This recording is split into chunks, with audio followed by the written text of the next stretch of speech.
Right, we're going to have a quick look at quadrilaterals now. I found this really cool page here. I started using this website called Math is Fun fairly often.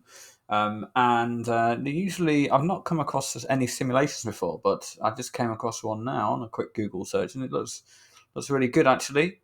So I'll just have a quick look at it. Hopefully this thing over here is going to work okay.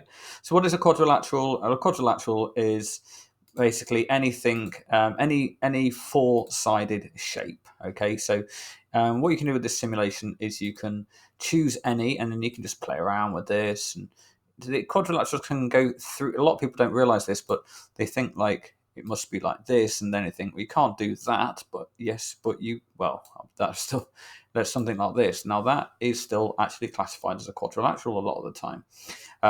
Yeah, they don't often do this, but they do sometimes do this. So it's essentially, but it's anything that any four. If you get any 4 points and connect them via straight lines, then we have a quadrilateral. So then we have other types of more regular quadrilaterals, in that they follow specific rules. So the first one we'll look at is a parallelogram. A parallelogram is is a four-sided shape, a quadrilateral there, where the two opposite sides will always be parallel. So if I play around with this, it will always arrange itself so as this side here is parallel with this side, and this side is parallel with this side here. Okay, so that's a parallelogram. Square, we already know, is all corners are right angles, and all sides are the same length. So if I change this, it's just going to change everything else in proportion, so it stays as a square. Rectangle, very similar to a square. Difference being is that they're all right angles, but opposite sides will therefore have to be the same length, but perpendicular or adjacent sides don't have to be. So I can change this length like this. So yeah, this is a really cool animation which really gets you to play around with it and get a feel for what a quadrilateral is. I really like this. What about a rhombus? Rhombus is, I have to remind myself what a rhombus is. Oh yeah, so a rhombus is basically opposite angles are the same. And they could also, so rhombus could also be a parallelogram, but it doesn't need to be a parallelogram. So these two, so if I really squash it down, this, let's see if I can get it so it's more obvious. Difficult to get right, but you should find that the opposite sides don't need to be parallel in a rhombus. I think it's the same as a diamond. We'll have a look at a kite in a moment. Oh wait, no, sorry, I've got that one wrong. Sorry, it's actually helping us to understand that. So in a rhombus, they are parallel as well. So the opposite sides are. So all these three are types of parallelograms, aren't they? Because in a square, opposite sides are parallel. Opposite sides are parallel. And a rectangle, that's the same. So therefore, a parallelogram. If we just go back to a parallelogram, we can play around with this, and so as that's BC is parallel with AD, and BA is parallel with CD, and with a square, a rectangle, and a rhombus, all those things are still going to be true. But we have other rules imposed on them too. So with the square and the rectangle, all angles are right angles. With a rectangle, opposite sides have got to be the same length. And with a square, all sides are the same length. With a rhombus, opposite angles are the same. Okay. So what about a trapezoid? A trapezoid then? So with a trapezoid, trapezoid, I think that sounds better. Just two sides are parallel. So this, you can see AD and BC is not parallel, but they've chosen AB and DC to be parallel. So if I play around with that, it's going to move. When I move D, it's going to move A in order for AB to be parallel with DC. Okay, so that's a trapezoid. And then we have a kite. So what's a kite? I'm trying to remember what a kite is. You can see that definitely CB is not parallel with AD. Yes. So sides CB and BA are the same length, and sides DC and DA are the same length. So if I were to change that, whenever I move DA around, then you can see that whenever I move D around, then it shrinks both of these sides so as they're both the same length, and I did the same with this one. Another thing about kites is that this angle here is going to be equal to this angle here. So this is quite cool. So there we go. Nice. Yes. Okay. Very good animation. Very good animation. So you can really play around with this. We can look at sides, and we can see that, as I said, the sides are the same. Oh, that's very good. And diagonals. All right. Okay. So this is just showing you. I guess it's showing you. Well, I'm not sure what that's showing you, to be honest. I suppose it's like getting you to see symmetries. So this kite has got a line of symmetry down the middle. Yeah, that's really good. Okay, so this is a fantastic little simulation, and it's this website is mainly used for notes. So, but it's got a really nice simulation. I really like this one here. You're bound to find some as good or better at another website called GeoGebra, which I use a lot, and I've just started using, and it's fantastic. But this one's really good, and I couldn't really ask for much more than this. What else do we need to know about all quadrilaterals? So we know they're four sides, we know they've got four corners or vertices, and all interior angles add up to 360 degrees. Now, we can show that to be the case because there's a rule for all shapes altogether. Oh, it looks like I can actually draw. How do I do this? All right, cool. I can draw a polygon, which is basically just a shape that has whatever amount of sides. So I've deliberately drawn it not a quadrilateral. And with all shapes, you have an interior angle and we have an exterior angle. So if I were to extend this, presume it's straight. It's not very straight. That would be that particular exterior angle. So that would be one of the interior angles. Let's make my pen a little bit thicker. Can I make my pen a bit thicker? Yes. So we'll make that one of the interior angles, and that's one of the exterior angles. You can see here that the angles, the exterior angles add up to, the two angles there add up to 180. So every interior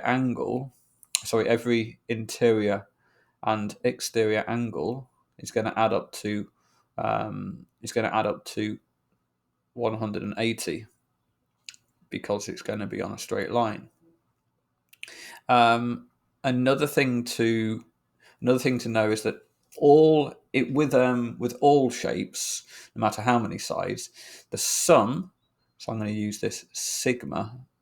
This means sum of the sum of the exterior angles. I'm just going to put this in a bracket so as it kind of makes it so to realize that's a function. The sum of the exterior angles always add up to 360. Okay. So a regular polygon would be where all angles are the same and all sides are the same. So what I've done, this polygon is a 1, 2, 3, 4, 1, 2, 3, 4, 5. It's a pentagon, and if all sides were the same, then can we get a pentagon? No, we can't get a pentagon. Anyway, then all angles will be the same. So if all angles are the same, then and the sum of the exterior angles are 360, then each exterior angles would be 360 divided by 5, wouldn't it? So 360 divided by 5, 360 over 5, as you can see, it's 72. So let's move that over there, and we'll just lock it in front of the screen. So 360 divided by 5 is 72 degrees. So that means all exterior angles on a regular pentagon is 72 degrees. And so the interior angle is going to be 180 minus 72. So the interior angle on a pentagon is going to be 180 minus 72 degrees. Oh, you should be able to do that in your head. 180 minus 72, tick, tick, tick, tick, tick, 108, okay?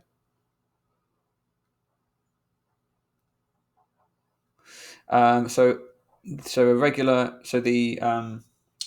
pentagon would be 108 degrees. So therefore, the sum of the interior angles on a regular pentagon would be 108 multiplied by 5. Okay, so the sum of the interior angles on a pentagon doesn't seem to work very well when I'm recording my screen this. Is equal to 540 degrees. Okay, so the sum of the exterior angles is always the same for all shapes. The interior angles changes, and the way to work out the interior angles is by imagining a regular polygon. So you can do the same with a regular quadrilateral, which would be a square, and you can see there that the exterior angles would have to be 360, and there are 4 exterior angles, and so each exterior angle would be 90, and so the interior angle would be 180 take away 90, so which is obviously 90, and then the sum of those angles would be 360. And so that is why the sum of the interior angles in a quadrilateral always add up to 360. So you can apply this rule. Let's say you didn't know what that angle was. You could do 180 minus 80 minus 94 and minus 18, and you'd get your answer. That's one of the things you need to know for quadrilaterals. Let me just erase that stuff there, and we can scroll down. I quite like this feature, this little tool here. This tool that I'm using to draw on the screen is called Web Paint. There are other tools out there that do the same thing, but I've been recommended this. It might be that my computer needs an upgrade or something, so it is struggling a little bit. Maybe if you've got a faster computer, it would be a lot smoother than how I'm experiencing it. So there we go, types of quadrilaterals, which I've already been through. Let's keep going. What else do we need to know about quadrilaterals? It relates to quadrilaterals. When you look at circle theorems, you can put a quadrilateral in a circle. So I just draw a circle, and we'll just draw a quadrilateral. So let's try to keep it as accurate as possible. It's not going to be that accurate, but that's not. It looks like a right angle up on the top left, but that's just a coincidence. Okay, so let's imagine that each one of those is really just touching the corner.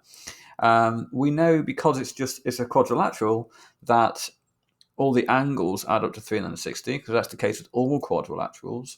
But when you put a quadrilateral in a circle, you get another rule, and that is that opposite angles add up to 180. Okay, so you can apply that too. Opposite angles add up to 180. That's just a related topic, but if you're looking at quadrilaterals, I thought I'd bring it up. Oh, cool! It stays on the actual page, so I didn't realise that. That's really good. Right, so the angles were, and the other good thing about Web Paint is I can go to another tab, and the writing disappears. It stays on the tab that I was drawing. That's fantastic. So yeah, some nice little features here. Incidentally, if you're interested in how did I manage to get this calculator to stay on top of the screen even when I'm using something else, there's a sort of very small program. It's like a kind of basic programming program called what's it called? I just lost it. AutoHotkey. And you can design your own programs within AutoHotkey, or people have done it for you. So, and I've done it ages ago, so I can't remember how I did it, but I do remember it being simple. And there's a little program that you can add on to AutoHotkey called Windows Stay on Top, or just Stay on Top.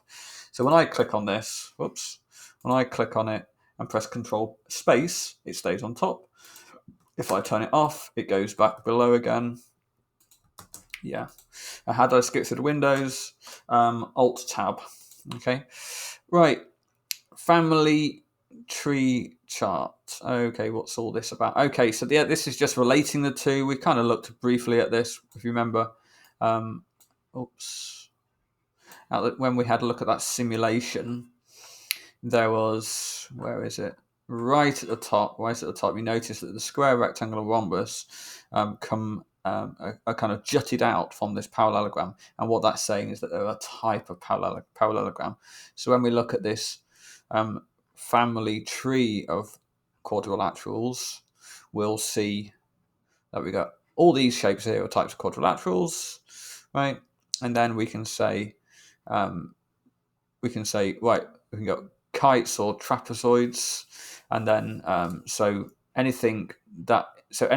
all of these are going to be, so for example, a rhombus is a type of kite. Why is it a type of kite? Well, if you read the rules for what a kite is, you'll see that the rhombus follows those rules. A parallelogram and an isosceles trapezoid is a type of trapezoid. What's an isosceles trapezoid?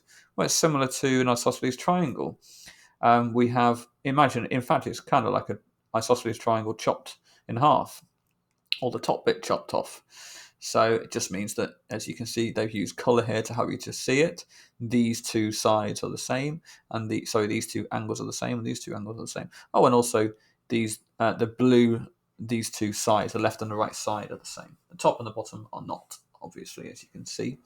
Looks like the color code they've used here is that black just means any particular side, or so if anything's black and something else black, and then it doesn't really matter. But if they've colored it in like blue or red, then the other blue or red side is saying it's the same side. So two left and right side are the same length.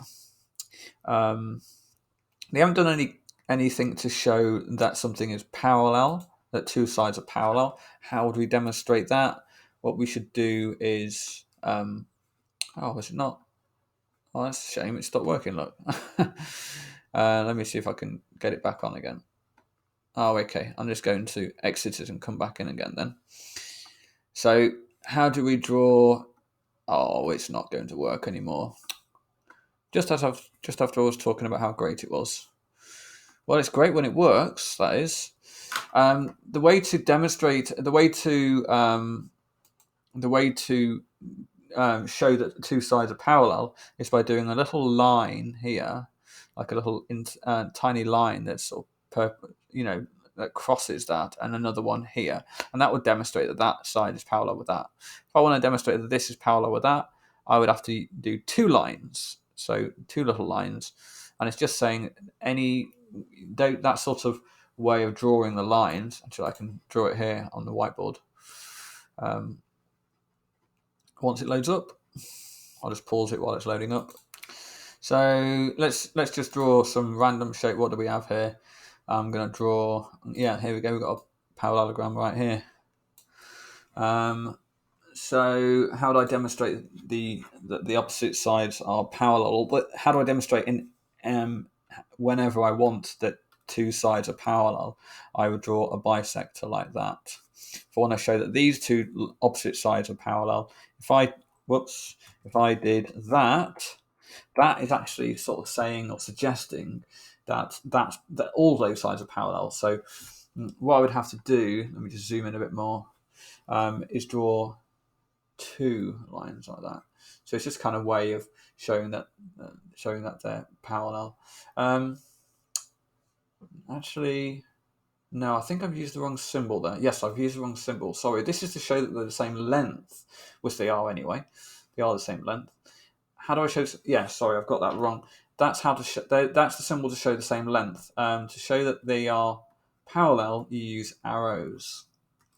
So, like that. And then to show that other two sides are parallel, we use a different number of arrows, ideally.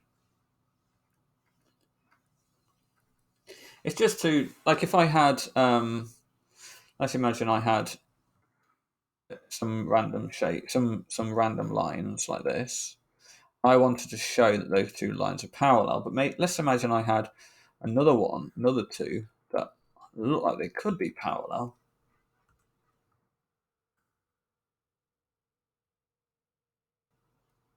And I want to show, maybe I want to show because my diagram is not accurate, and I just want to say assume. So in fact, I don't think these two are actually parallel. But let's say that I want to tell you that they're parallel, so if you can do a geometry problem, I would do that. And I want to show that these bottom two are parallel with each other, but not with the ones above. So I would do this. So I'm showing that they're parallel with each other and with any other line that you might see. So if I drew another one, and let's say I drew it somewhere else, like all the way up here, and of course it doesn't need to be the same length. It's difficult to tell from looking whether or not that's parallel with any of them.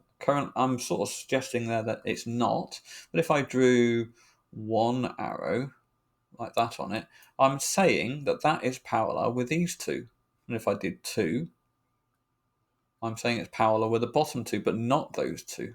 Okay, so it's kind of these arrows are saying is a sort of code to tell the viewer what things are parallel with what.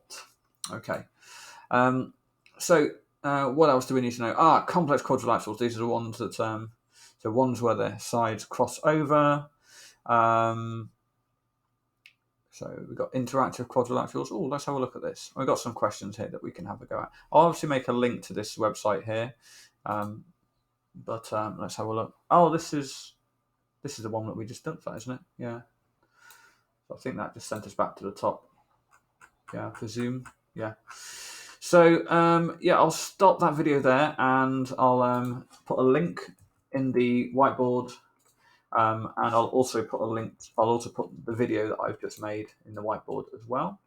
So that's the link to follow the links. You just hover, and you click on that little pop up there, and that will take you to the source, where that came from. The video will be embedded so you can play it within the whiteboard itself. Right, and I'll stop it there. Cheers, bye.